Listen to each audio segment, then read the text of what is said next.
The morning of my wedding, I woke up to a text from my future mother-in-law. "We've taken your dress, the venue is cancelled, and your fiancé knows what's best."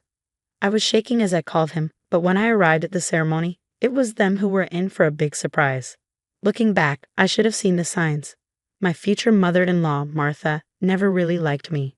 She acted friendly when my fiancé David was around, but when we were alone, she made it clear that she didn't think I was good enough for him. She always questioned my wedding plans. She hated my dress, wanted a different venue, and tried to push her ideas. When I didn't agree, she pouted like a child. At the time, I thought she was just an overbearing mom. But now I see it differently. I thought David was on my side. I thought he had my back, but I was about to find out I was wrong. I woke up feeling excited and ready for the big day, the one I had been planning for months, the day I was supposed to marry the man I loved. Then my phone beeped. It was Martha. "We've taken your dress, the venue is cancelled, and your fiancé knows what's best. Don't make a scene, just accept it." At first, I thought I was dreaming. I had to read the message a few times before it sank in. My heart raced as I called David straight to voicemail. I called my maid of honor, Sarah. No answer. I called the venue, and the woman hesitated before telling me, "Oh yes, David called this morning and canceled everything. I'm so sorry." My hands were shaking. This couldn't be real.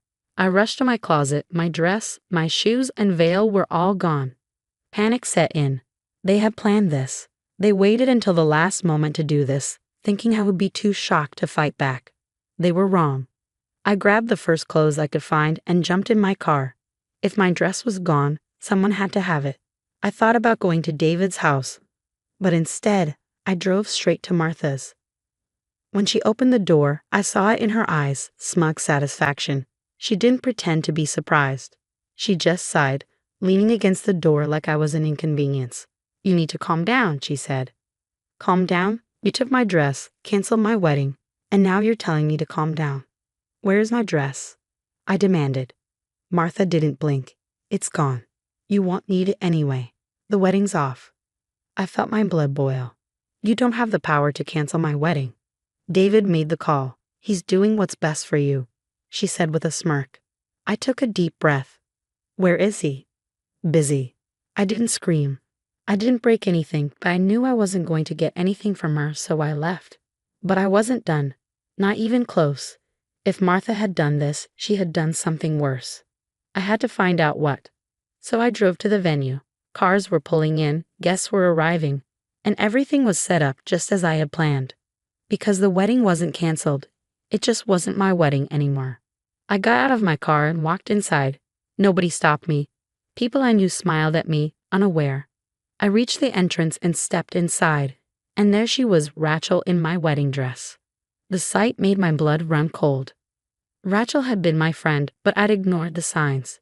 She was always close to David, and I had been too naive to see what was happening.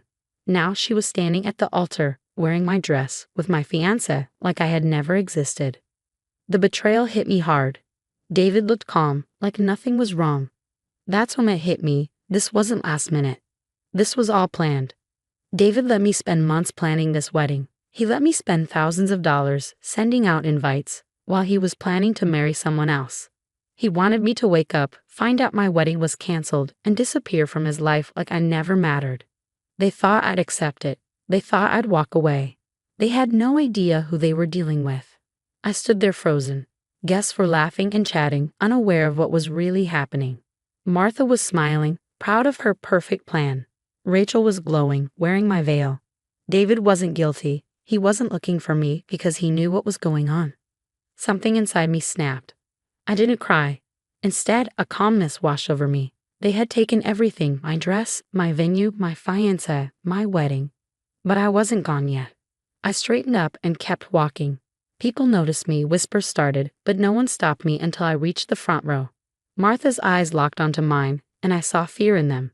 She stepped in front of me, trying to block me. "You need to leave," she hissed. I smiled. "I think I'll stay." The whispers grew louder. I saw my cousin Rebecca, her eyes wide.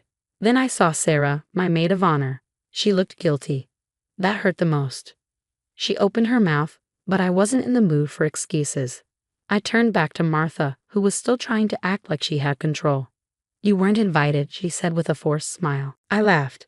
Really? Because last time I checked, this was my wedding. David turned and looked at me, his face blank, but his eyes full of panic. Rachel went pale. People were definitely watching now. David stepped forward, his voice calm, but practiced. Let's not do this here. I tilted my head. Oh, but you wanted to do this here, didn't you? I gestured around the venue. Since you planned this behind my back. Rachel tried to stop him, but I cut her off. You didn't steal my fiancé? Didn't wear my dress? Didn't let me plan my own wedding while you waited to take my place? Her mouth opened and closed. I turned back to David. How long? I asked. He didn't answer. How long have you been planning this? Still nothing. Rachel fidgeted. It just happened, she said. I laughed sharply. It just happened. So you tripped and fell into my wedding dress, into my fiance's bed. Martha sighed. Stop making a scene. I snapped my head toward her. You planned this, didn't you? She didn't deny it. I nodded, a cold feeling spreading inside me. I was ready to be the bigger person, to marry your son and put up with you. But now, I'm going to destroy you. She flinched. Good. David finally spoke, his voice too calm. It's over. Let's just move on. Move on. I felt something snap inside me. All right, I said, pulling out my phone. Let's tell everyone what's really going on. I hit play. Martha's voice blasted through the speakers. We've taken your dress, the venue is canceled, and your fiancé knows what's best. Gasps filled the room. Then David's voice. Babe, I'm sorry, but my mom is right. You're just not good enough. Rachel is better suited for me. The room went silent. You could hear a glass shatter. Rachel stepped away from David, horrified. Martha's face went white, and David looked like he was going to throw up. I let the silence settle before leaning in and looking Rachel straight in the eye. Still want him. She bolted. Martha turned to David. You told her that? David was frozen, like he couldn't believe how badly this was going. I pulled out another paper. You know what else I have? I said, unfolding it. The wedding bill. Martha's eyes widened. What? David and I signed financial agreements before the wedding. He owes me for everything, I said. $35,000. I read from the paper. David's face drained of color. That's not. It's in writing, signed, legal. I smiled. And if you don't pay? I leaned in. Well, you know I love a good public scandal. Martha looked like she might faint. David stammered, You can't. Oh, I can. I turned to the crowd. Ladies and gentlemen, enjoy the show because it's not over yet. David looked trapped. Martha was opening and closing her mouth, but no sound came out. The guests were shocked, and some were recording everything. Rachel was gone, thank goodness, but Sarah, my so-called best friend, was still standing there, frozen with guilt. I wasn't done. David had taken everything from me. His mother made sure of it. They wanted me too embarrassed to fight back, but they had underestimated me. Now I was going to ruin them. Just as Martha was about to speak, probably with some excuse, the door opened. A man in a sharp suit walked in, briefcase in hand. Apologies for the interruption, he said loud enough for everyone to hear. David's face went pale because this was my lawyer. Miss, my lawyer nodded at me. Everything is in order. I smiled. Perfect timing. Martha grabbed David's arm like she was holding him up, afraid he would collapse. You got a lawyer? She spat. I turned to her. Of course I did. You and your son stole my wedding, my money, and my time. You think I wouldn't get legal backup? Guests gasped, and some whispered loudly. David finally found his voice. This is ridiculous. My lawyer didn't even look at him. Ahem, according to the financial agreement signed before this event, David, you are legally bound to cover all wedding expenses. David choked on air. $335,000, my lawyer continued. Non-negotiable. Martha lost it. This is a scam, she screamed. The lawyer didn't flinch. No, ma'am, it's legally binding. You planned this wedding and swapped out the bride last minute. That means your son now owns the bill. David turned pale. You have until the end of the day, my lawyer added, before we take legal action. A waiter coughed to hide a laugh. Someone muttered, Holy sh**, and then another voice spoke up. Wait, Sarah? I turned to Sarah. Her voice shook. I wasn't sure I even wanted to hear what she had to say, but she looked broken. She took a deep breath. I knew. Gasps filled the room. David's head snapped toward her. Sarah, shut up. She shook her head wildly. No, I can't. I can't keep lying. Tears welled in her eyes. Martha told me weeks ago. She said they were planning to replace you. She said you weren't the right kind of wife for David. I felt sick. My best friend had known. Sarah wiped her eyes. I wanted to tell you. I really did, but Martha threatened me. She said if I warned you, she'd ruin me. She'd make sure I lost my job. I blinked. Your job. More murmurs from the guests. Sarah looked down, ashamed. Martha owns the firm I work at, she said. She said she'd fire me if I told you. Martha crossed her arms. And I would have, she said coldly. The crowd booed.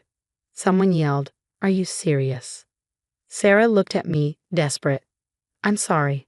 I should have told you. I was weak. I held up a hand, signaling I needed a moment to process. I turned to David and Martha. You really threatened my best friend's job just to get rid of me. Martha rolled her eyes. It's called handling problems. I exhaled sharply. Unbelievable. But Sarah wasn't done. She turned to David, hands shaking. Tell her the rest. David froze. Martha spun on her. Sarah, don't you dare. Sarah's voice rose. Tell her the rest, David. Silence. Dead silence. I watched David's face crumble. I knew then it was worse than I thought. I stepped forward. David. He wouldn't look at me. Tell me. David swallowed hard, his hands clenched, his jaw locked.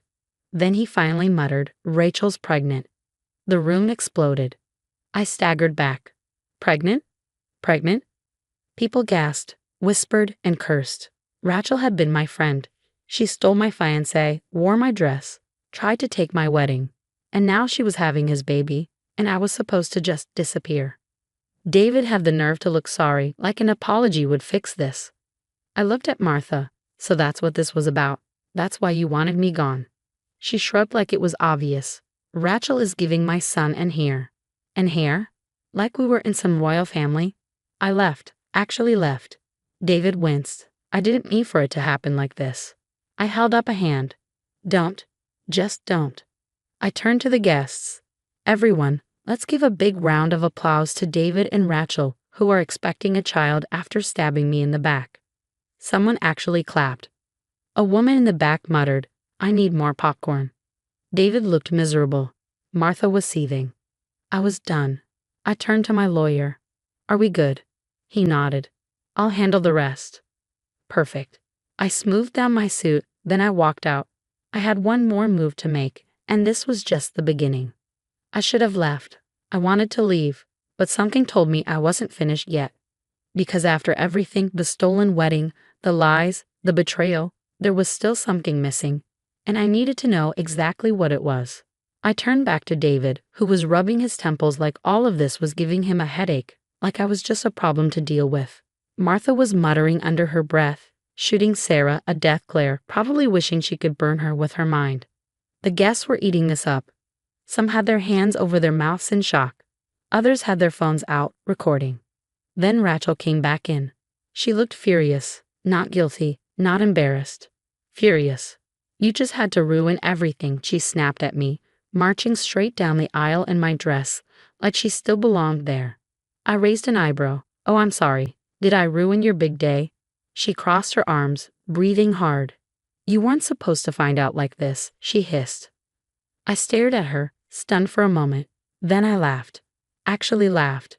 You're unbelievable, I said. What part of this did you think I wouldn't find out? The part where you stole my fiancé? The part where you wore my dress? Or the part where you're pregnant with his baby? She flinched, and I knew then that wasn't supposed to come out. David groaned.